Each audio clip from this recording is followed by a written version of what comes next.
moved to Texas, right? Yeah. Like, you know, whatever, or 95 probably. Mm-hmm. So he was the first black belt I got to meet.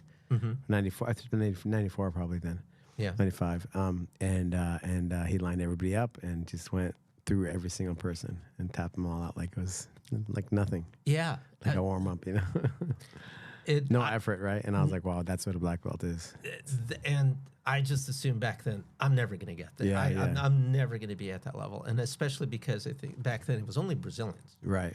And I was thinking, well, they're born into this. They're rolling right outside of the crib almost. And so I actually always, you know, the only belt I think I ever desired was the blue belt, right?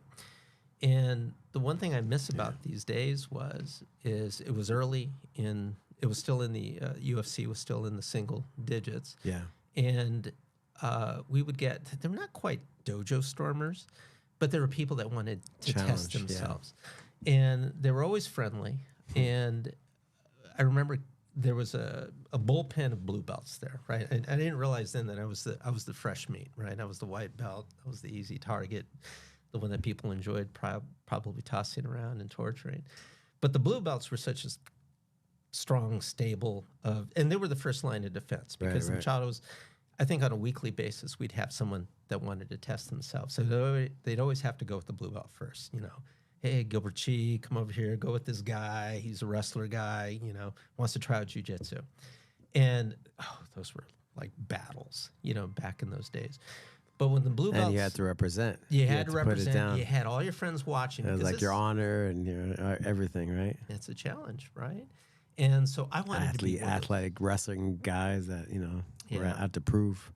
Right. But the blue belt, at that time, I was like, I want to be one of those guys because that's attainable. Those are all local folks that have trained in the art and got to that level within a year or two. And then back then, purple belts were rare, but we had a few. And, you know, when those guys walked in the room, you're just like, wow, you know, those guys got to that level. And just even watching them was impressive. But I do miss that. We used to get a lot of visitors, and John Jack was always welcoming about it. And then also Hinato Magno was my other instructor back in those days. So I missed him, but I just wasn't able to get out there anymore. So that's when I switched to Rodrigo Medeiros, who had just opened up a school in Whittier. And, of course, he's from the Carlson Gracie side. Right. And that's where I reacquainted with John Owano, who is an instructor there, and we've just been great friends ever since. Yeah, that's those are the early days, right? Of jiu-jitsu in the world, really, around the world. Yeah, and I remember SoCal being one of the kind of the first after Brazil, right? Yeah, and what I remember about those days is, so I'm going to start to sound like that old guy back in my day. But back in my day, we didn't have YouTube, right? We couldn't download videos from BJJ Fanatics.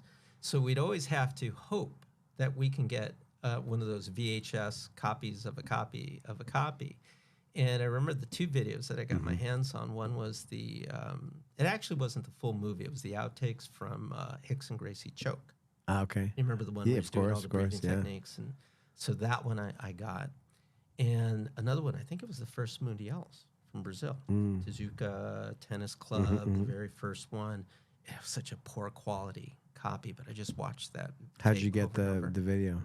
A friend of a friend of a friend. A friend of a friend of a friend. But I think the choke video, if I remember the guy. The choke video was out there. Yeah. I think because it was the outtakes. I think gotcha. We had a guy that had a friend that worked for the production company, but it was like a 45-minute video of him training and also rolling at his old studio. And it was, to me, it was gold. I just studied that over and over and over. But the other thing was, what's funny about those days, we all learned from a Brazilian back then. So whatever the Brazilian was like. And today now you got schools, you know, I probably drove past a dozen really good schools on my way here from my house. But few people are training under Brazilians these days. And I was teaching a class. Things have changed a lot, right?